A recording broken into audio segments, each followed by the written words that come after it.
കർത്താവിൻ്റെ വരവിനെക്കുറിച്ചുള്ള ഒരു പഠനത്തിന് കൂടി ആഗ്രഹിക്കുകയാണ്. കഴിഞ്ഞ രാത്രിയിൽ നമ്മൾ നമ്മുടെ വാഴ്ത്തപ്പെട്ടവനായ കർത്താവിൻ്റെ വരവ് നമ്മൾ വിശ്വസിക്കുവാനുള്ള കാരണം, ഇവിടെ ഏതെങ്കിലും ഒരു വ്യക്തി നിന്നുകൊണ്ട് അല്ലെങ്കിൽ ഞാനിവിടെ നിന്നുകൊണ്ട് യേശു വരുന്നു എന്ന് പ്രസംഗിക്കുന്നത് കൊണ്ടോ പഠിപ്പിക്കുന്നതുകൊണ്ടോ അല്ല ഞാൻ നിങ്ങളും വിശ്വസിക്കുന്നത്. നമ്മൾ വിശ്വസിക്കുവാൻ കാരണം സ്വർഗത്തിലെ മാലാഖമാർ പറഞ്ഞു യേശു വരുമെന്ന്, അതുകൊണ്ട് നമ്മൾ വിശ്വസിക്കുന്നു. അപ്പോസ്തലന്മാർ പറഞ്ഞു യേശു വരുമെന്ന്, അതുകൊണ്ട് നമ്മൾ വിശ്വസിക്കുന്നു. അതിലെല്ലാം ഉപരിയായി നമ്മുടെ വാഴ്ത്തപ്പെട്ടവനായ കർത്താവ് പറഞ്ഞു താൻ നിശ്ചയമായും വരുമെന്ന്.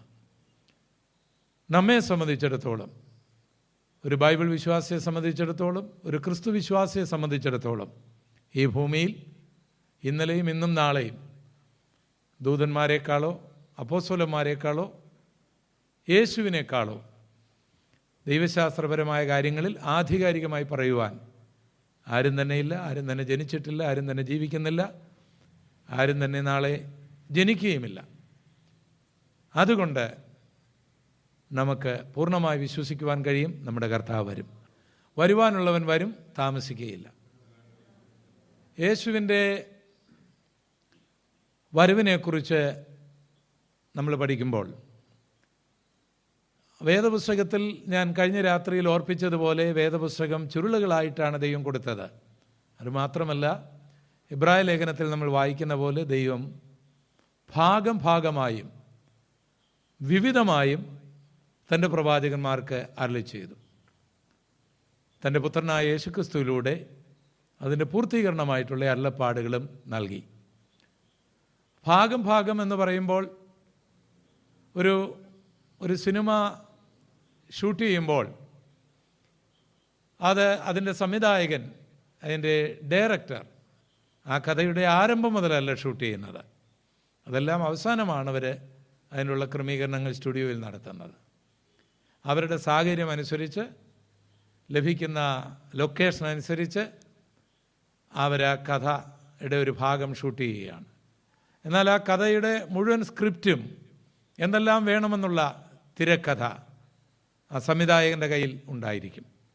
ഓരോ വ്യക്തികൾ ചെയ്യേണ്ട ഭാഗങ്ങൾ, ഓരോ റോളുകൾ ഓരോ സ്ഥലത്ത് അഭിനയിക്കുന്നു അല്ലെങ്കിൽ പാടുന്നു, അവയെല്ലാം പിന്നെ ആ സംവിധായകൻ സംയോജിപ്പിക്കുന്നു. ഇതുപോലെ ബൈബിളിലെ വിഷയങ്ങളെല്ലാം ചിതറിക്കിടക്കുകയാണ്. യേശുവിൻ്റെ വരവിനെക്കുറിച്ച് ആദ്യമായി പ്രവചിച്ച മനുഷ്യൻ ഹാനോക്കാണ്. അന്ന് വേദപുസ്തകം എഴുതിയിട്ടില്ല, മോശ ജനിച്ചിട്ടില്ല, ഉൽപ്പത്തി പുസ്തകം ഉണ്ടായിട്ടില്ല. ആദാം കഴിഞ്ഞ ഏഴാമനാണ് ഹാനോക്ക്. ഹാനോക്ക് യേശുവിൻ്റെ ന്യായാധിപനായി വരുന്ന കാര്യമാണ് ഹാനോക്ക് പ്രവചിക്കുന്നത്. യേശു മനുഷ്യനായി വരുന്നതോ മണവാളനായി വരുന്നതോ ഇക്കാര്യങ്ങളൊന്നുമല്ല ഹാനോക്ക് പ്രവചിക്കുന്നത്.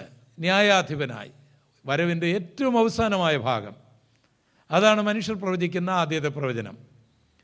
ദൈവത്തിൻ്റെ പ്രവചനമാകട്ടെ, ആദ്യത്തെ പ്രവചനം യേശു മനുഷ്യനായി വരുന്ന കാര്യമാണ്. ഇങ്ങനെ വിഷയങ്ങളെല്ലാം ചിതറിക്കിടക്കുന്നു. ഒരു വാക്യത്തിൽ തന്നെ യേശുവിൻ്റെ മനുഷ്യാവതാരത്തെക്കുറിച്ചും യേശു രാജാവായി വരുന്നതിനെക്കുറിച്ചും യേശു ന്യായാധിപനായി വരുന്നതിനെക്കുറിച്ചുമൊക്കെ പ്രവചിച്ചിട്ടുണ്ടാവും. ഒരധ്യായത്തിൽ, ചിലപ്പോൾ ഒരധ്യായത്തിലെ ആദ്യത്തെ അധ്യായത്തിലായിരിക്കാം യേശു ന്യായാധിപനായി വരുന്നതിനെക്കുറിച്ച് എഴുതിയിരിക്കുന്നത്. അതിൻ്റെ മൂന്നാമത്തെ അധ്യായത്തിലായിരിക്കാം യേശു മണവാളനായി വരുന്നതിനെക്കുറിച്ച് എഴുതിയിരിക്കുന്നത്. ഇതിങ്ങനെ ചിതറിക്കിടക്കുന്നത് കൊണ്ട് ഇതിനെ ഒന്ന് ക്രോഡീകരിച്ചു വരുമ്പോൾ ഒത്തിരി അബദ്ധങ്ങൾ സംഭവിക്കാറുണ്ട്. അത് മുഖാന്തരം ഒത്തിരി ഉപദേശങ്ങൾ ഉണ്ടായിട്ടുണ്ട്. കഴിഞ്ഞ ദിവസം ഞാൻ ഓർപ്പിച്ച പോലെ തന്നെ യേശുവിൻ്റെ വരവ് സംഭവിച്ചുവെന്ന് യഹോവസാക്ഷികൾ വിശ്വസിക്കുന്നു. 914 യേശു ഇനി ഒരിക്കലും വരികയില്ല എന്ന് വിശ്വസിക്കുന്നവരുണ്ട്. യേശുവിന് ഒരു രഹസ്യവരമെന്ന് പറയുന്ന ഒന്നില്ല. പരസ്യമായിട്ട് യേശു വരും. കാരണം അതിന് വാക്യമുണ്ട്, ഇതാ അവൻ മേഘാരൂഢനായി വരുന്നു, സകല കണ്ണും അവനെ കുത്തിത്തുളച്ചവരും കാണും. യേശു പരസ്യമായി വരും. യേശു മഹോപദ്രവത്തിന് മുൻപിലായിട്ട് വരും? ഇല്ല, യേശു മഹോപദ്രവത്തിന് ശേഷമേ വരികയുള്ളൂ. യേശു മഹോപദ്രവത്തിൻ്റെ മധ്യഭാഗത്ത് അല്ലെങ്കിൽ 3.5 ആ വർഷം കഴിയുമ്പോൾ യേശു വരും. ഇതിനെക്കുറിച്ചുള്ള വാദപ്രതിവാദങ്ങളും ധാരാളം പുസ്തകങ്ങളും എല്ലാം നിലവിലുണ്ട്. അങ്ങനെയുള്ള കൺഫ്യൂഷൻ നമുക്കുണ്ടാകാതിരിക്കേണ്ടതിന് പ്രാരംഭമായിട്ട് യേശുവിൻ്റെ 4 ആഗമനങ്ങളെക്കുറിച്ചുള്ള ഒരറിവ് നമ്മുടെ മനസ്സിലുണ്ടെങ്കിൽ ഉൽപ്പത്തി മുതൽ വെളിപ്പാട് പുസ്തകം വരെ വായിക്കുമ്പോൾ ഈ പ്രവചനം യേശുവിൻ്റെ ഏത് വരവിനെക്കുറിച്ചാണെന്ന് നമുക്ക് മനസ്സിലാകുവാനും പ്രവചന വിഷയങ്ങളിൽ നമുക്ക് അബദ്ധങ്ങൾ സംഭവിക്കാതിരിക്കുകയും ചെയ്യും. അതിലൊന്നാമതായിട്ട് യേശുവിൻ്റെ മനുഷ്യാവതാരമാണ്. അത് പഴയ നിയമ ഭക്തന്മാരെ സംബന്ധിച്ചിടത്തോളം നമ്മളെപ്പോലെ തന്നെ ഒരു പുനരാഗമനമായിരുന്നു. അബ്രഹാമിനെ സംബന്ധിച്ചിടത്തോളം യേശുവിൻ്റെ മനുഷ്യാവതാരം 2000 വർഷത്തിന് ശേഷമാണ് സംഭവിച്ചത്. അപ്പോൾ അത് തന്നെ സംബന്ധിച്ചിടത്തോളം ഒരു പുനരാഗമനമായിരുന്നു. മോശയെ സംബന്ധിച്ചിടത്തോളം യേശുവിൻ്റെ മനുഷ്യാവതാരം ഒരു പുനരാഗമനമായിരുന്നു. അത് 1500 വർഷങ്ങൾക്ക് ശേഷമാണ് അത് സംഭവിച്ചത്. പഴയ നിയമഭക്തന്മാർക്കെല്ലാം യേശുവിൻ്റെ വരവ് പുനരാഗമനമായിരുന്നു. നമ്മളെ സംബന്ധിച്ചിടത്തോളം അത് ചരിത്രമാണ്. അത് സംഭവിച്ചു കഴിഞ്ഞു. മത്തായി, മർക്കോസ്, ലൂക്കോസ് സുവിശേഷങ്ങളിൽ അതിൻ്റെ ചരിത്രം നമുക്ക് കാണുവാൻ കഴിയും. ഇനിയും നമ്മളെ സംബന്ധിച്ചിടത്തോളം 3 ആഗമനങ്ങൾ കിടക്കുന്നു. മണവാളനായി വരുന്നു, രാജാവായി വരുന്നു, ന്യായാധിപനായി വരുന്നു. അതിൽ മനുഷ്യനായി വരുന്നതിനെക്കുറിച്ചുള്ള ആദ്യത്തെ പ്രവചന ഭാഗങ്ങളുടെ ചില ഭാഗമാണ് ഇന്നലെ നമ്മൾ ചിന്തിച്ചത്. നമുക്ക് ആ ഭാഗം ഒന്നുകൂടെ വായിക്കാം. ഉൽപ്പത്തി പുസ്തകം 3-ാം അധ്യായം അതിൻ്റെ 15-ാം വാക്യം. ഇവിടെ നമുക്കറിയാം, നമ്മുടെ വാഴ്ത്തപ്പെട്ടവനായ കർത്താവിൻ്റെ അല്ലെങ്കിൽ യഹോവയായ ദൈവത്തിൻ്റെ അല്ലെങ്കിൽ നമ്മൾ വിശ്വസിക്കുന്ന യേശു കർത്താവിൻ്റെ പ്രവചനമാണ്. ഇവിടെ മനുഷ്യൻ പാപം ചെയ്തു. അവൻ ഏദൻ തോട്ടത്തിൽ വൃക്ഷങ്ങളുടെ ഇടയിൽ മറഞ്ഞു. അവൻ്റെ വസ്ത്രം നഷ്ടപ്പെടുത്തി. സാത്താനാകുന്ന ആ പഴയ പാമ്പ്, സർപ്പം വിജയിച്ച് നിൽക്കുകയാണ്. ദൈവം അവിടേക്ക് വരുന്നു. ദൈവം വരുമ്പോൾ ആരും കുറ്റം സമ്മതിക്കുന്നില്ല. പാമ്പൊഴികെ മനുഷ്യർ കുറ്റം സമ്മതിക്കുന്നില്ല. പാമ്പൊന്നും മിണ്ടുന്നില്ല. പാമ്പെന്ന് പറയുന്ന പിശാച്. ആദാം പറഞ്ഞു, ഈ സ്ത്രീ എനിക്ക് പഴം തന്നു, ഞാൻ തിന്നു. സ്ത്രീ പറഞ്ഞു, ഈ പാമ്പ് പറഞ്ഞു എന്നെ വശീകരിച്ചു, ഞാൻ കഴിച്ചു. അതുകൊണ്ട് ദൈവം 2 പേർക്കും ആദ്യം ശിക്ഷ കൊടുത്തു. സ്ത്രീയോട് പറഞ്ഞു, നീ വേദനയോടുകൂടി മക്കളെ പ്രസവിക്കും, നിന്റെ ഭർത്താവ് നിന്നെ അടക്കി ഭരിക്കും. പുരുഷനോട് പറഞ്ഞു, നീ വേർപ്പ് കൊണ്ട് മാത്രമേ നീ അപ്പം കഴിക്കുകയുള്ളൂ, നിന്നാൽ ഭൂമി ശപിക്കപ്പെട്ടു. അവർ പാപം ചെയ്തുകൊണ്ട് മാത്രമല്ല, അതിനെ ന്യായീകരിക്കുവാൻ പരിശ്രമിച്ചുകൂടെയായിരുന്നു ആ ശിക്ഷ. ഇന്നും ആ കാര്യങ്ങൾ മനുഷ്യനിൽ കാണുവാൻ കഴിയും. ഒരാൾ തെറ്റ് ചെയ്യുമ്പോൾ അതെൻ്റെ തെറ്റാണ് എന്ന് സമ്മതിക്കുന്നതിന് പകരം അതിന് കാരണം കണ്ടെത്തും. അതിന് കാരണം കണ്ടെത്തുന്നവരെയൊക്കെ ശ്രദ്ധിച്ചുകൊള്ളണം, അവരൊന്നും അനുഗ്രഹിക്കപ്പെടുവാൻ സാധ്യത ഉണ്ടായിരിക്കുകയില്ല. ഇപ്പോൾ ഒരാൾ മദ്യപിച്ചു, രക്ഷപ്പെടാനുള്ള വഴിയാണെങ്കിൽ അവൻ പറയും, ഞാൻ മദ്യപിച്ചു പോയി, തെറ്റ് ചെയ്തു പോയി, പാപം ചെയ്തു പോയി, ഞാൻ എൻ്റെ മാതാപിതാക്കൾക്ക്, എൻ്റെ സഭയ്ക്ക്, എൻ്റെ നാടിനൊക്കെ ഞാൻ അപമാനം വരുത്തി, എന്നോട് ക്ഷമിക്കണമേ ദൈവമേ, പപ്പ മമ്മി എന്നോട് ക്ഷമിക്കണമേ, കാണുന്നവരോടെല്ലാം ഞാൻ തെറ്റ് ചെയ്തു എന്ന് പറയുമ്പോൾ കരുണാസമ്പന്നനായ ദൈവം അവനോട് ക്ഷമിക്കും, അവനോട് കരുണ കാണിക്കും. അതിന് പകരമായിട്ട് ഞാനിങ്ങനെ പോയപ്പോൾ എൻ്റെ കൂട്ടുകാരന് എന്നെ വിളിച്ചുകൊണ്ട് പോയി, അവനെന്നെ നിർബന്ധിച്ചു, എനിക്ക് കുടിക്കേണ്ട വന്നു. അവൻ്റെ അമ്മ പറയാം, എൻ്റെ കുഞ്ഞ് പാവമായിരുന്നു, അവനെ വഞ്ചിച്ച് അവനെ കുടിപ്പിച്ചു. തള്ളയും ശിക്ഷിക്കപ്പെടും, ഇവനും ശിക്ഷിക്കപ്പെടും. തെറ്റ് ചെയ്തവൻ വേറൊരാളിൽ പഴി ചേരാതെ കുറ്റം സമ്മതിച്ച് കരയുമ്പോൾ കർത്താവ് കരുണ കാണിച്ച് അനുഗ്രഹിക്കും. അതിന് കാരണം കണ്ടെത്തി അവരിലും ഇവരിലുമൊക്കെ പഴി ചാരുന്നവർ അവരുടെ കുഞ്ഞുങ്ങളോട് കാണിക്കുന്ന ദ്രോഹമായിരിക്കും, സഭയോട് കാണിക്കുന്ന ദ്രോഹമായിരിക്കും, ദേശത്തോട് കാണിക്കുന്ന ദ്രോഹമായിരിക്കും. എന്നാൽ കുറ്റം സമ്മതിക്കുന്ന ഏത് വ്യക്തിയും അനുഗ്രഹിക്കപ്പെടും. അവൻ്റെ കുറ്റം എത്ര വലുതുമായിക്കൊള്ളട്ടെ, എത്ര വലിയ അതുമായിക്കൊള്ളട്ടെ, അത് വേറൊരാളിൽ പഴി ചേരാതെ എൻ്റെ കാരണക്കാരൻ ഞാനാണ് എന്ന് പറഞ്ഞവൻ കരയുമ്പോൾ അവനോട് കരുണ തോന്നും. അത് കാണുന്ന എല്ലാവർക്കും അവനോട് കരുണ തോന്നും. ഇത് ആദമിനും ഹവ്വയ്ക്കും കഴിഞ്ഞില്ല. ആദം ഭാര്യയിൽ കുറ്റം ആരോപിച്ചു, ഭാര്യ പാമ്പിൽ കുറ്റം ആരോപിച്ചു. പാമ്പ് പിന്നെ ഒന്നും വേണ്ടിയില്ല. ഇവരെ രണ്ടുപേരെക്കാൾ ആ കാര്യത്തിൽ നല്ലത് പാമ്പ് തന്നെയായിരുന്നു. എന്നാൽ പാമ്പിനും കിട്ടി, അവന് ചെയ്ത പരിപാടിയാണല്ലോ ഇത്, അവനും ശാപം കിട്ടി. ഇവിടെ നമ്മൾ പാമ്പെന്നൊക്കെ പറയുമ്പോൾ നമുക്ക് മനസ്സിലാകുന്നത് ഈ ഇവിടുത്തെ ചേരപ്പാമ്പും മൂർഖം പാമ്പും ഒക്കെയാണ്. എൻ്റെ ഒരു കൂട്ടുകാരന് എല്ലാ പാമ്പിനെയും ഓടിച്ചിട്ട് തല്ലുമായിരുന്നു. കാരണം സ്ത്രീയുടെ സന്തതി സർപ്പത്തിൻ്റെ തലയെ തകർക്കുമെന്നാണ് പറഞ്ഞിരിക്കുന്നത്. ആ വാഗ്ദത്തം പുള്ളി അങ്ങ് നിവർത്തിക്കുകയാണ്. അദ്ദേഹം ഇന്ന് പാസ്റ്ററാണ്. ഏതായാലും അദ്ദേഹത്തെ കർത്താവ് രക്ഷിക്കുകയുണ്ടായി. ഇവിടെ പറഞ്ഞിരിക്കുന്ന സ്ത്രീയും, ഇവിടെ പറഞ്ഞിരിക്കുന്ന പാമ്പും, ഇവിടെ പറഞ്ഞിരിക്കുന്ന സ്ത്രീയുടെ സന്തതിയും, ഇവിടെ പറഞ്ഞിരിക്കുന്ന സർപ്പത്തിൻ്റെ സന്തതിയെക്കുറിച്ചും വേദപുസ്തകപരമായ ഒരു കാര്യം നമ്മൾ ഇതിനുള്ള ബന്ധത്തിൽ അറിഞ്ഞിരിക്കേണ്ടതാണ്. ഞാൻ നിനക്കും സ്ത്രീക്കും തമ്മിൽ ശത്രുത്വമുണ്ടാക്കും. ഇവിടെ സ്ത്രീ എന്ന് പറയുന്ന ഹവ്വ മാനവലോകത്തിൻ്റെ മുഴുവൻ പ്രതിനിധിയായി നിൽക്കുന്നു. ഇവിടെ പാമ്പെന്ന് പറഞ്ഞിരിക്കുന്നത് പിശാചാണ്.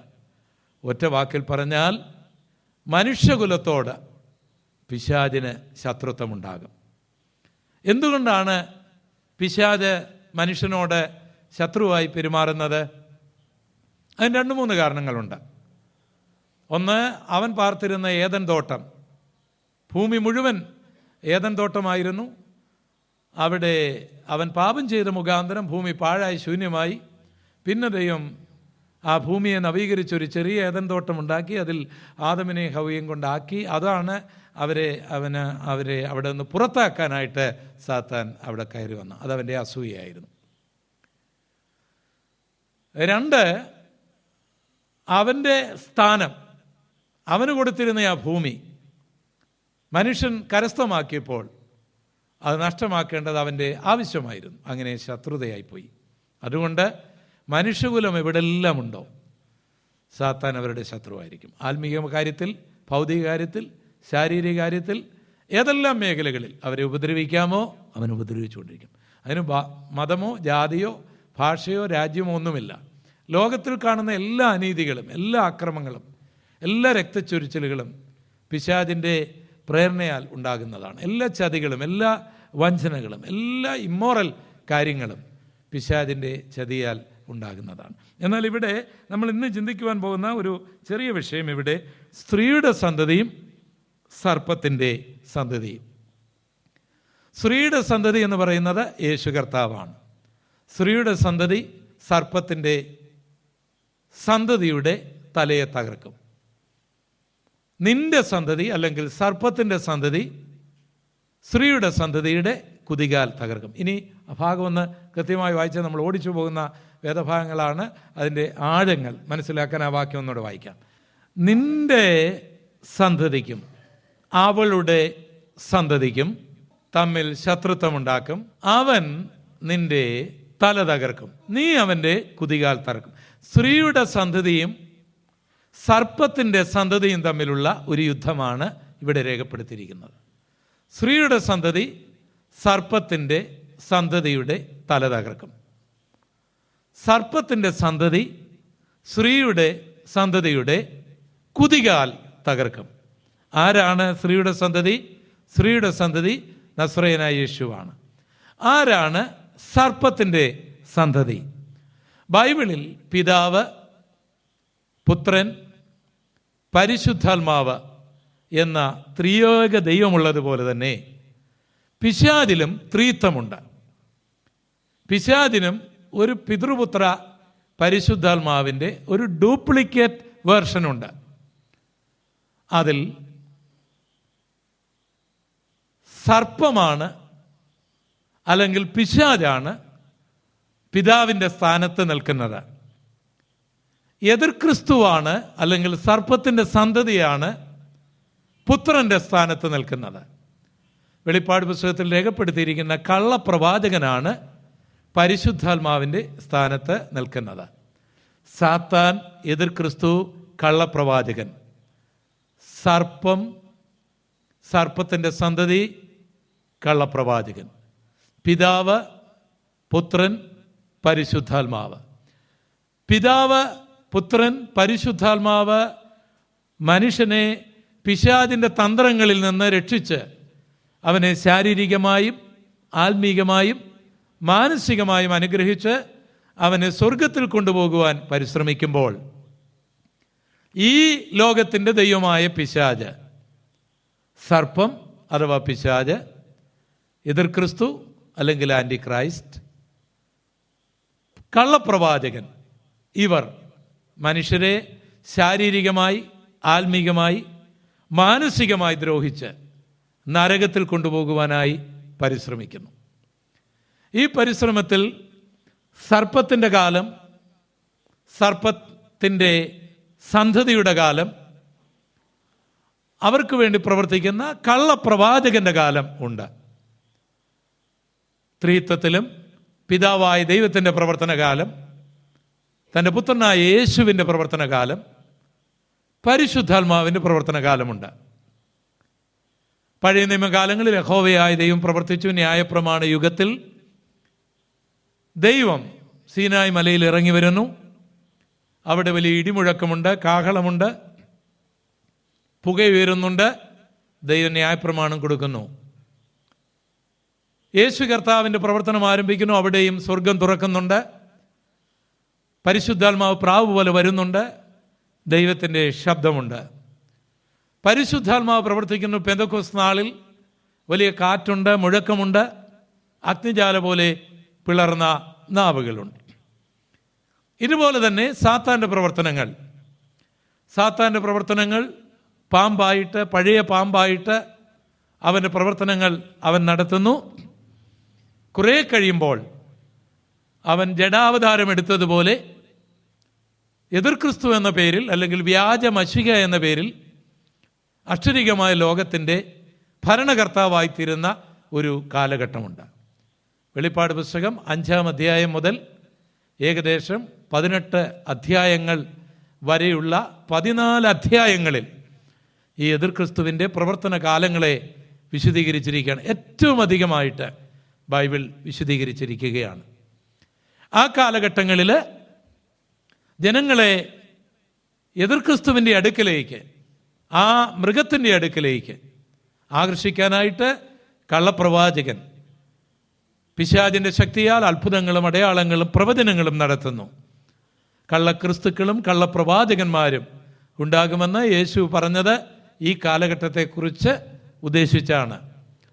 അപ്പോൾ സാത്താൻ, എതിർ ക്രിസ്തു, കള്ളപ്രവാചകൻ, പിതാവ്, പുത്രൻ, പരിശുദ്ധാത്മാവ്, ഈ ദൈവീക ത്രിത്വം, ഈ സാത്താന്യ ത്രിത്വത്തിൻ്റെ ഒരു ആഴമേറിയ മർമ്മമാണ് ഇവിടെ എഴുതിയിരിക്കുന്നത്. സ്ത്രീയുടെ സന്തതി, സർപ്പത്തിൻ്റെ സന്തതി. സ്ത്രീയുടെ സന്തതി സർപ്പത്തിൻ്റെ സന്തതിയുടെ തല തകർക്കും. സർപ്പത്തിൻ്റെ സന്തതി സ്ത്രീയുടെ സന്തതിയുടെ തല തകർക്കുകയല്ല, അവൻ്റെ കുതികാല് തകർക്കും. മഹോപദ്രവകാലത്തിൻ്റെ അവസാന കാലഘട്ടത്തിൽ നമ്മുടെ വാഴ്ത്തപ്പെട്ടവനായ കർത്താവ് ശക്തിയുള്ള ദൂതന്മാരുമായി, തൻ്റെ സഭയുമായി വെള്ളക്കുതിരപ്പുറത്ത്, ഇവയുടെയൊക്കെ വിശദീകരണങ്ങൾ അടുത്ത ക്ലാസ്സിലുണ്ട്. അപ്പോൾ നമുക്കിങ്ങനെ വിശദീകരിച്ച് നിൽക്കുവാൻ സമയമുണ്ടായിരിക്കുകയില്ല. അതുകൊണ്ട് ഈ ചിതറിക്കിടക്കുന്ന വിഷയങ്ങൾ ഒരു ഓർഡറായി നിങ്ങളുടെ മനസ്സിലേക്ക് കൊണ്ടുവന്നിട്ട് ഈ വിഷയം നമ്മൾ സിസ്റ്റമാറ്റിക്കായിട്ട് അതിൻ്റെ ആഴത്തിൽ, അതിൻ്റെ വചനത്തിൽ അടുത്ത ദിവസം മുതൽ നമ്മൾ ചിന്തിക്കുവാനായിട്ട് ഇന്ന് തീരുന്നെങ്കിൽ പരിശ്രമിക്കുന്നതാണ്. വേദപുസ്തകത്തിൻ്റെ കാതലായിട്ടുള്ള ആഴമേറിയ പ്രവചന വിഷയങ്ങളിലേക്ക് നമ്മൾ ഇറങ്ങുന്നതാണ്. അപ്പോൾ നിങ്ങൾക്കൊരു കൺഫ്യൂഷൻ ഉണ്ടാകാതിരിക്കാനുള്ള ഓർഡറുകളാണ് നമ്മളിപ്പോൾ ചിന്തിച്ചു കൊണ്ടിരിക്കുന്നത്. മഹോപദ്രവകാലത്തിൻ്റെ അവസാന നാളുകളിൽ എതിർ ക്രിസ്തു ശക്തനായി ഭരിച്ചുകൊണ്ടിരിക്കുന്ന കാലത്ത് ദൈവസഭയും വിശുദ്ധന്മാരും ആയിട്ട് കർത്താവ് ഒരു വെള്ളക്കുതിരപ്പുറത്ത്, ഇതൊക്കെ ആലങ്കാരികമായ ഒരു ഭാഷ കൂടിയാണെന്നുള്ള കാര്യം മറക്കരുത്, കർത്താവ് ഒലിവുമലയിലേക്ക് ഇറങ്ങി വരും. ഇറങ്ങി വന്ന് എതിർ ക്രിസ്തുവിനെ തകർക്കും, അവൻ്റെ തലയെ തകർക്കും. ആ തലയെ തകർക്കുക എന്നുള്ളതും ഒരു ആലങ്കാരികമായ പദപ്രയോഗമാണ്. നരകത്തിൽ അവനെ പിടിച്ചു തള്ളും. പ്രവചന ഭാഷയിൽ തൻ്റെ വായിലെ വചനങ്ങളാൽ അവനെ ഒടുക്കിക്കളയും എന്നാണ് രേഖപ്പെടുത്തിയിരിക്കുന്നത്. അതിൻ്റെ അക്ഷരീയ അർത്ഥം അവനെ നരകത്തിലേക്ക് തള്ളും എന്നുള്ളതാണ്. നരകത്തിൻ്റെ ഉദ്ഘാടനം അപ്പോഴാണ് നടക്കുന്നത്. നരകം ഇപ്പോഴില്ല. ഇനി ഈ സ്വർഗനരകങ്ങളിൽ പോയിട്ടുള്ള പല കഥകളും നമ്മൾ ധാരാളം കേട്ടിട്ടുണ്ട്. ഇപ്പോൾ നരകം നിലവിലില്ല. ഇപ്പോൾ നരകത്തിൽ ആരും കിടക്കുന്നുമില്ല. നരകം ഉണ്ടാകും. അതിൻ്റെ ഉദ്ഘാടനത്തിൽ നരകം ഉദ്ഘാടനം ചെയ്യുന്നത് എതിർ ക്രിസ്തുവിനെയും കള്ളപ്രവാചകനെയും ഇട്ടുകൊണ്ടാണ്. അതിന് ശേഷം 1000 വർഷം കഴിഞ്ഞ് സാത്താനെ ഇട്ടുകൊണ്ടാണ്. ഈ 3 പേരെയും ഇട്ടതിന് ശേഷമാണ് വെള്ളസിംഹാസനത്തിലെ ന്യായവിധിക്ക് ശേഷം മനുഷ്യർ അവിടെ പോകുന്നത്. അപ്പോൾ നരകത്തിൽ പോയതും നരകത്തിൽ കണ്ടതുമൊക്കെ പിന്നെ എന്താണെന്ന് നിങ്ങൾ ചിന്തിച്ചോണം. അമേരിക്കയിലൊക്കെ അങ്ങനെയുള്ള പുസ്തകമുണ്ട്.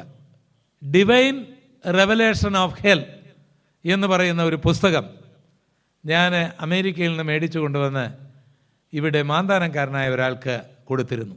അദ്ദേഹം അതൊരു പുസ്തകമാക്കി ഇവിടെയെല്ലാം പ്രചരണം ചെയ്തിരുന്നു. കാരണം അദ്ദേഹം എവിടുന്നോ കിട്ടിയ ഒരു ഫോട്ടോസ്റ്റാറ്റ് കോപ്പി എൻ്റെ കയ്യിൽ തന്നു. അത് നഷ്ടപ്പെട്ടതുകൊണ്ട് അതിൻ്റെ ഒരു ഒറിജിനൽ കോപ്പി ഞാൻ അമേരിക്കയിൽ നിന്ന് ഒത്തിരി വർഷങ്ങൾക്ക് മുൻപ് 10-15 വർഷങ്ങൾക്ക് മുൻപ് മേടിച്ചുകൊണ്ട് വന്ന് ആ നരകത്തിൽ പോയ ആ സഹോദരിയുടെ ഓഡിയോ ടേപ്പും എൻ്റെ കയ്യിലുണ്ടായിരുന്നു. അവർ നരകത്തിലെ ഓരോ മുറിയിൽ പോയി കാണുന്നതും ഓരോരുത്തരവിടെ കിടക്കുന്നതും കഷ്ടപ്പെടുന്നതുമൊക്കെയാണ്.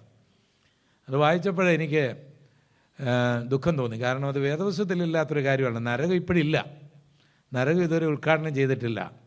നരകത്തിൽ ആരും പോയിട്ടുമില്ല. പിന്നെ എങ്ങനെയാണ്? ഇപ്പോൾ ആൾക്കാർ പോകുന്ന യാതനാ സ്ഥലത്താണ്. യാതനാ സ്ഥലത്ത് മുറികളൊന്നുമില്ല.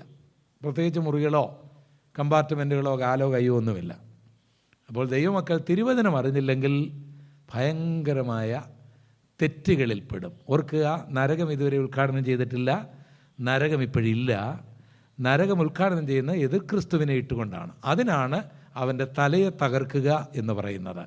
അതിനാണ് അവനെ തൻ്റെ ശ്വാസം കൊണ്ട് ഒടുക്കിക്കളയുക എന്ന് പറയുന്നത്. അതിനെക്കുറിച്ചുള്ള നിങ്ങളുടെ സംശയം തീരുന്ന നിലയിലുള്ള വിശദീകരണം. നമ്മളിവിടെ സ്ത്രീയുടെ സന്തതി സർപ്പത്തിൻ്റെ സന്തതിയുടെ അല്ലെങ്കിൽ അവളുടെ സന്തതിയുടെ തല തകർക്കുമെന്നുള്ള ആ വചനം അതാണ്. അപ്പോൾ ആ പ്രവചനം നിങ്ങൾ നോക്കുക.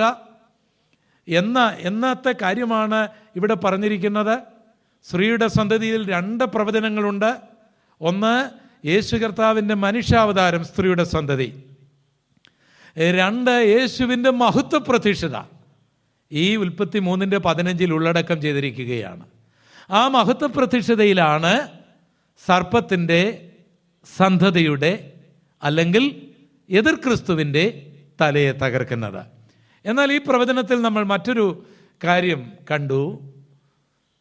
സർപ്പത്തിൻ്റെ സന്തതി സ്ത്രീയുടെ സന്തതിയുടെ കുതികാൽ തകർക്കും. അതെപ്പോഴാണ്? അതെങ്ങനെ നടക്കും? എതിർ ക്രിസ്തു യേശു കർത്താവിൻ്റെ കാല് തകർക്കുമോ? ഇല്ല. യേശു കർത്താവിൻ്റെ ആ മഹത്വ പ്രത്യക്ഷതയുടെ വർണ്ണനയെക്കുറിച്ച് പറയുമ്പോൾ അഗ്നിയാലയ്ക്കൊത്ത കണ്ണ്, മാറത്ത് പൊൻകച്ച ധരിക്കുക, വെള്ളോട്ടിന് സദൃശ്യമായ കാല്. ഇതൊന്നും സഭയ്ക്ക് വേണ്ടി വരുന്ന കാര്യങ്ങളല്ല. ഓരോ കാലത്തിനും ഓരോ കാലഘട്ടമുണ്ട്. നമുക്ക് മനസ്സിലാകാവുന്ന ഒരു ദൂത് പറയുമ്പോൾ ഞങ്ങൾ ഇതെല്ലാം കയറ്റിക്കുഴച്ചൊക്കെ അങ്ങോട്ടും ഇങ്ങോട്ടും പറയും. എന്നാൽ ആ വരവിൽ കർത്താവിൻ്റെ കാലെന്ന് പറയുന്നത് ഉലയിൽ ചുട്ടുവഴിപ്പിച്ച വെള്ളോട്ടിന് സദൃശ്യമാണ്. ഒരുത്തിനും ആ കാലെ തൊടാൻ പോലും ഒക്കെയില്ല. അപ്പോഴെപ്പോഴാണ് കർത്താവിൻ്റെ കാല് അല്ലെങ്കിൽ കുതികാല് തകർത്തത്? എപ്പോഴാണ്? എതിർ ക്രിസ്തുവിൻ്റെ ഒരു ചെറിയ പതിപ്പായിരുന്നു യൂദ. സ്നാപക യോഹന്നാൻ ഏലിയാവിൻ്റെ ഒരു പതിപ്പായിരുന്നത് പോലെ. കർത്താവ് പറഞ്ഞു, നിങ്ങൾ ഏലിയാവ് വന്നു. അത് സ്നാപക യോഹന്നാനെ കുറിച്ച് ആയിരുന്നു. ഒരു ഇൻകാർണേഷണൽ ചിന്തയല്ല ഞാനിവിടെ ഉദ്ദേശിക്കുന്നത്. അതിനും ആത്മീയ അർത്ഥം ഉണ്ടായിരിക്കും. വാസ്തവത്തിൽ യൂദ ആരായിരുന്നു? നമുക്ക് ചിന്തിക്കാനായിട്ട് നമുക്കൊന്ന് രണ്ട് വാക്യങ്ങൾ നോക്കാം. അപ്പോൾ ഈ വാക്യം എന്താണെന്ന് മനസ്സിലാകും. യോഹന്നാന്റെ സുവിശേഷം 13-ാം അധ്യായം 18-ാം വാക്യം ശ്രദ്ധിക്കുക. യേശു ശിഷ്യന്മാരോട് പറയുകയാണ്, നിങ്ങളെല്ലാവരെക്കുറിച്ചുമല്ല ഞാനിത് പറയാൻ പോകുന്നത്. എൻ്റെ അപ്പം തിന്നുന്നവൻ എൻ്റെ നേരെ കുതികാൽ ഉയർത്തിയിരിക്കുന്നു. കുതികാൽ ഉയർത്തുക എന്നുള്ള ഭാഷാപ്രയോഗത്തിൻ്റെ അർത്ഥം ചതിക്കുക എന്നുള്ളതാണ്. എന്ന് പറഞ്ഞാൽ ഒരാളെ നമുക്കറിയാം, യോവാബ് ഒരാളെ കൂട്ടുകാരാ എന്നാ കൊണ്ട് വിശേഷം എന്ന് പറഞ്ഞ് ഇങ്ങനെ അടുത്ത് വിളിച്ച് ഒരു ചുംബനം കൊടുക്കുകയും മറ്റേ കൈകൊണ്ട് കത്തി കൊണ്ട് വയറ്റി കുത്തിയിറക്കുകയും ചെയ്തു. ഒരു ചരിത്രം. അതാണ് കുതികാൽ ഉയർത്തുക എന്ന് പറയുന്നത്. ചതിപ്രയോഗത്തിലൂടെ, സ്നേഹത്തിലൂടെ ഒരാളെ കൊല്ലുക, ഒരാളെ ചതിക്കുക എന്നതിന് ഉപയോഗിക്കുന്ന ഒരു ഭാഷാ ശൈലിയാണ് കുതികാല് വെട്ടി. ഇപ്പം നാട്ടിലൊക്കെ കേൾക്കുന്ന ഒരു ഭാഷയാണ് കൂലം കുത്തി. അതൊക്കെ ഒരു മലബാർ ഭാഷയാണ്. അതുപോലെ ഒരു ബിബ്ലിക്കൽ ഭാഷയാണ് കുതികാല് വെട്ടുക, കുതികാല് ചവിട്ടുക എന്ന് പറഞ്ഞാൽ. കുതികാല് ചവിട്ടുക എന്ന് പറഞ്ഞാൽ ഈ നടന്നു പോകുമ്പോൾ പുറകെ സ്നേഹത്തിൽ നടന്നിട്ട് ആ കുതികാലിൽ ഒരു ചവിട്ടി ചവിട്ടിയാൽ ആൾ വീണു പോകും. അങ്ങനെ ചവിട്ടിയ ഒരാളുണ്ടായിരുന്നു നമ്മുടെ നാട്ടിൽ. ഇപ്പോഴും ഇവിടെങ്ങും ഇല്ല. ഇങ്ങനെ ഒന്നിച്ച് നടന്നു പോയപ്പോൾ കാലെ ചവിട്ടിയ ആൾ. അപ്പം കുതികാല് ചവിട്ടുക എന്ന് പറയുന്നത് ഒക്കെയാണ് അർത്ഥം. ഇവിടെ യേശു ആ ഭാഷ ഇവിടെ ഉപയോഗിക്കുകയാണ്. യേശു ഉപയോഗിച്ച ആ ഭാഷയായിരിക്കുകയല്ല, പരിഭാഷകർ നമുക്ക് മനസ്സിലാകുന്ന ഭാഷ ഉപയോഗിക്കുകയാണ്. ശിഷ്യന്മാരെ, നിങ്ങളെക്കുറിച്ച് എല്ലാവരെക്കുറിച്ചും അല്ല ഞാൻ പറയുന്നത്, എന്നാൽ ഞാൻ ഒരാളെക്കുറിച്ച് പറയുകയാണ്. നിങ്ങളിൽ ഒരുത്തൻ, എൻ്റെ അപ്പം തിന്നുന്നവൻ, എനിക്ക് നേരെ കുതികാൽ ഉയർത്തിയിരിക്കുന്നു. അത് ഇസ്കരിയോത്തിയോ. അതിന് താഴെ എഴുതിയിട്ടുണ്ട്, കുതികാൽ ഉയർത്തുക എന്നുള്ള ഒരു തിരുവെഴുത്ത് എന്നുള്ള തിരുവെഴുത്തിന് നിവൃത്തിയാകേണ്ടതാകുന്നു. അപ്പോൾ കുതികാൽ ഉയർത്തുക എന്നുള്ള ഒരു തിരുവെഴുത്ത്, ആ തിരുവെഴുത്താണ് ഉൽപ്പത്തി 3:15. ആ തിരുവെഴുത്ത് നിവൃത്തിയാകേണ്ടതാകുന്നു. അത് സംഭവിക്കുമ്പോൾ ഞാൻ തന്നെ മശിഹ എന്ന് നിങ്ങൾ വിശ്വസിക്കേണ്ടതിന് ഇത് ഞാൻ സംഭവിക്കും മുൻപേ, അല്ലെങ്കിൽ ഈ കുതികാല് വെട്ടുന്നതിന് മുൻപേ ഞാൻ പറയുന്നു. അടുത്തത് ഇത് യൂദായെക്കുറിച്ചാണ്. ആ അധ്യായം നമുക്കറിയാം. അപ്പൊ യൂദ യേശുവിനെ ഒറ്റിക്കൊടുക്കുന്നതാണ് കുതികാൽ ചവിട്ടുക എന്ന് പറയുന്നത്. ഇവിടെ നമ്മൾ വായിച്ചല്ലോ, യഹോവയായ ദൈവം പറയുകയാണ്, സ്ത്രീയുടെ സന്തതി സർപ്പത്തിൻ്റെ സന്തതിയുടെ തല തകർക്കും, സർപ്പത്തിൻ്റെ സന്തതി സ്ത്രീയുടെ സന്തതിയുടെ കുതികാൽ തകർക്കും. അപ്പോൾ എതിർ ക്രിസ്തു യേശു കർത്താവിൻ്റെ കുതികാൽ തകർക്കുകയില്ല, യേശുവിനെ അവന് തൊടാനൊക്കുകയില്ല. കാരണം അത് മനുഷ്യാവതാരമല്ല. ആർക്കും യേശുവിൻ്റെ ശിരസിൽ മുൾമുടി വെക്കുവാനോ തോളിൽ കുരിശു വെക്കുവാനോ തുപ്പുവാനോ കഴിയുകയില്ല. തൻ്റെ കണ്ണ് അഗ്നിജ്വാലയ്ക്ക് ഒത്ത കണ്ണാണ്. തൻ്റെ ശബ്ദം പെരുവെള്ളത്തിന് ഇരച്ചിൽ പോലുള്ള ശബ്ദമാണ്. തൻ്റെ കാലുകൾ വെള്ളോട്ടിന് സദൃശ്യമായ കാലാണ്. തൻ്റെ വായിലെ വാക്കുകൊണ്ട് അവൻ ശത്രുവിനെ ഒടുക്കിക്കളയും. അപ്പോൾ എപ്പോഴാണ് ഈ സ്ത്രീയുടെ സന്തതിയുടെ കുതികാൽ സർപ്പത്തിൻ്റെ സന്തതി തകർത്തത്? അത് യേശു പറയുകയാണ് യൂദായെക്കുറിച്ച്. യൂദായെക്കുറിച്ച് പറയുമ്പോൾ ഒന്ന് രണ്ട് വാക്യം കൂടെ യേശു പറയും, ശ്രദ്ധിക്കുക. യോഹന്നാന്റെ സുവിശേഷം 6-ാം അധ്യായം അതിൻ്റെ 70-ാം വാക്യം.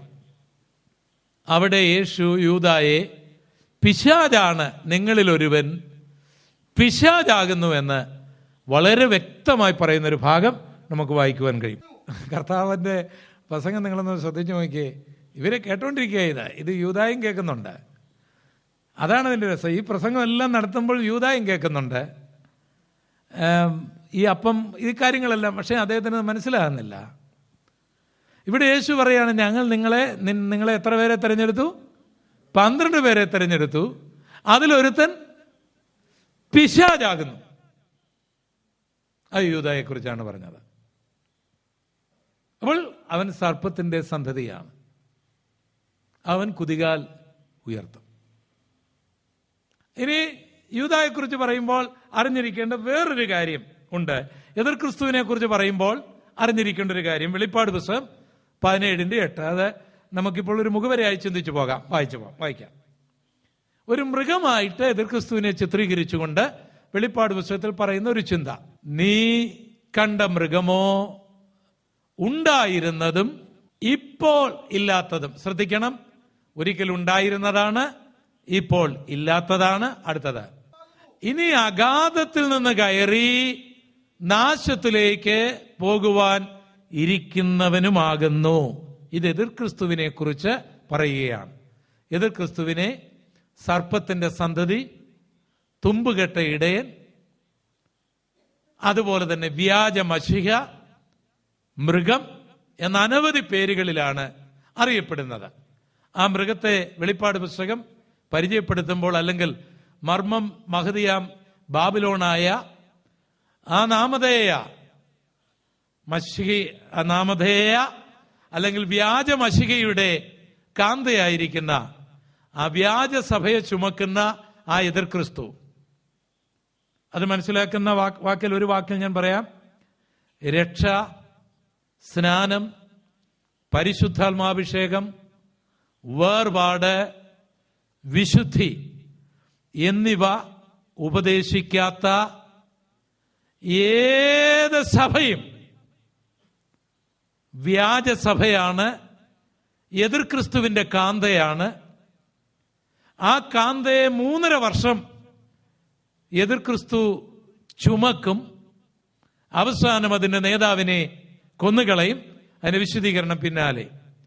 രക്ഷ, സ്നാനം, പരിശുദ്ധാത്മാഭിഷേകം, വേർപാട്, സത്യത്തിലും ആത്മാവിലുമുള്ള ആരാധന, വിശുദ്ധ ജീവിതം, ഏകസത്യദൈവം, പിതൃപുത്ര പരിശുദ്ധാത്മാവ് എന്ന ത്രിയേക ദൈവത്തിന്റെ ചിന്ത, യേശുക്രിസ്തുവിന്റെ ക്രൂശുമരണത്തിലൂടെയുള്ള പാപമോചനം, ശാപമോചനം തുടങ്ങിയ കാര്യങ്ങളെല്ലാം പഠിപ്പിക്കുകയും അംഗീകരിക്കുകയും ചെയ്യുന്നതാണ് കർത്താവിന്റെ തിരുസഭ, കർത്താവിന്റെ കാന്ത. ആ കാന്തയെ കർത്താവ് തന്റെ തിരുസന്നിധിയിലേക്ക് ചേർക്കും. കരങ്ങൾ ഉയർത്തി ദൈവത്തിന് സ്തോത്രം ചെയ്യാം. അപ്പോൾ വ്യാജസഭയെ, മർമ്മം മഹദിയാം ബാബിലോണിനെ, വേശ്യമാരുടെ മാതാവിനെ, സകല മ്ലേച്ഛതകളെയും ഉൾക്കൊള്ളുന്ന കടും ചുവപ്പുള്ള വസ്ത്രം ധരിച്ചിരിക്കുന്ന ആ വെളിപ്പാട് പുസ്തകം 17-ാം അധ്യായത്തിൽ ഇരിക്കുന്ന ആ മർമ്മം മഹദിയാം ബാബിലോണിനെ ചുമക്കുന്ന ആ മൃഗം എതിർ ക്രിസ്തുവാണ്. അവന്റെ ഭരണം ഇവിടെ നിലനിൽക്കേണ്ടതിന് ലോകമെമ്പാടുമുള്ള ഈ മതത്തെ അവൻ അംഗീകരിച്ചേ വെക്കൂ. അതിനെക്കുറിച്ച് പ്രവാചകൻ പറയുമ്പോൾ, ആ മൃഗത്തെക്കുറിച്ച് പറയുമ്പോൾ, ആ മൃഗം ഉണ്ടായിരുന്നതും, ഇത് പറയുന്ന സമയത്ത് AD 90-96 കാലങ്ങളിൽ ഇപ്പോൾ ഇല്ലാത്തതും, ആഴത്തിൽ നിന്ന് കയറി വരേണ്ടതും, പിന്നെ നാശത്തിലേക്ക് പോകേണ്ടതുമാണ്. അപ്പൊ എതിർ ക്രിസ്തു ഒരിക്കൽ ഭൂമിയിൽ ഉണ്ടായിരുന്നതാണ്. യോഹന്നാൻ പറയുമ്പോൾ ഇല്ല, പിന്നെ അവൻ ആഴത്തിൽ നിന്ന് കയറി വരേണ്ടവനാണ്. അതിനുശേഷം അവൻ നാശത്തിലേക്ക് പോകേണ്ടവനാണ്. അപ്പോൾ എതിർ ക്രിസ്തു ഈ ലോകത്തിൽ ഉണ്ടായിരുന്നു എന്ന് പറയുമ്പോൾ, ഞാൻ ആദ്യം പറഞ്ഞ പോലെ ചില മതങ്ങളിൽ പറയുന്ന പോലുള്ള ഇൻകാർണേഷൻ, അവതാര ചിന്തകൾ അല്ല ഞാൻ പറയുന്നത്. യേശുവിൻ്റെ അവതാരം എന്ന് പറയുമ്പോൾ പോലും അത് ജനങ്ങൾക്ക് ഭാരതീയമായി മനസ്സിലാകാൻ ഉപയോഗിക്കുന്ന ഒരു പദമാണ്. തിയോളജിക്കലായിട്ട് അതും തെറ്റാണ്. അതൊരു അവതാരമല്ല, അതൊരു മാനിഫെസ്റ്റേഷനാണ്, അതൊരു വെളിപ്പാടാണ്. ദൈവം മനുഷ്യനായി വെളിപ്പെട്ടതാണ്. അപ്പോൾ ആ ഒരു ചിന്തയിൽ അങ്ങനെ ഒരു ചിന്തയുണ്ട്. സൈക്കിൾ ഓഫ് റീബർത്ത്, ഇൻകാർണേഷൻ എന്നൊക്കെയുള്ളത് ഇവിടെയുള്ള ഭാരതീയ ഫിലോസഫിയിൽ വളരെ പ്രധാനപ്പെട്ട ചിന്തയാണ്. അങ്ങനൊരു ചിന്തയിൽ നിന്നുകൊണ്ടല്ല ഈ സ്നാപക യോഹന്നാൻ ഏലിയാവിൻ്റെ ഒരു പതിപ്പായിരുന്നു. അല്ലെങ്കിൽ ഏലിയാവിനെ കുറിച്ച് കർത്താവ് പറയുമ്പോൾ കർത്താവിനോടൊരു ചോദ്യം ചോദിച്ചു, ഏലിയാവ് ആദ്യം വരണമെന്നല്ലേ പറഞ്ഞത്?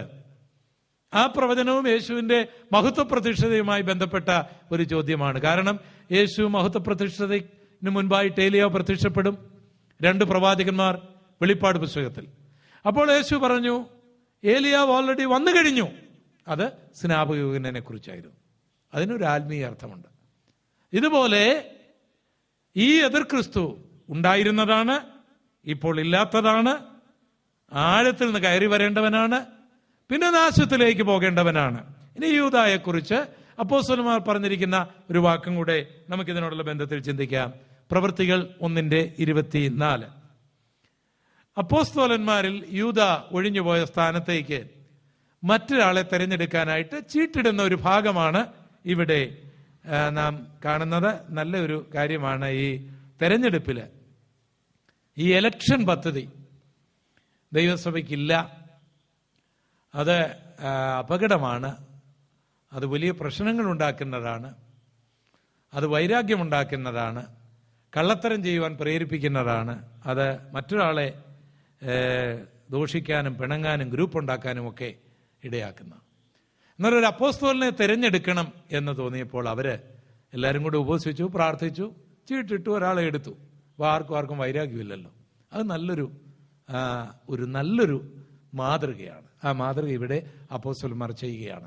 അങ്ങനെ അവര് ഈ യൂദാ പോയ സ്ഥലത്ത് ഒരു അപ്പോസ്തലനെ തിരഞ്ഞെടുക്കണം ഇങ്ങനെ പ്രാർത്ഥിച്ചിട്ട് 2 പേരെ അവിടെ നിർത്തിയിട്ടുള്ളത് ആരെ എടുക്കണമെന്ന് ഒരു ചീട്ടിടുകയാണ് പ്രാർത്ഥിച്ചിട്ട്. ഇവിടെ ശ്രദ്ധിച്ച്, അവിടെ പറഞ്ഞിരിക്കുന്ന ഒരു പദമുണ്ട്, തന്റെ സ്ഥലത്തേക്ക് പോകേണ്ടതിന് യൂദ ഒഴിഞ്ഞുപോയ ഈ ശുശ്രൂഷയുടെ. അപ്പോൾ യൂദ ഒഴിഞ്ഞുപോയത് തന്റെ സ്ഥലത്തേക്ക് പോകേണ്ടതിന്. അവൻ പോകേണ്ട ഒരു സ്ഥലമുണ്ട്. എതിർ ക്രിസ്തുവിനെ കുറിച്ച് പറഞ്ഞത് ഉണ്ടായിരുന്നതും ഇപ്പോൾ ഇല്ലാത്തതും,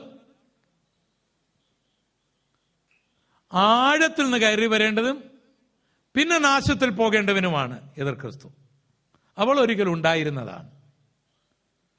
അത് യൂദായിലായിരുന്നു ഉണ്ടായിരുന്നത്.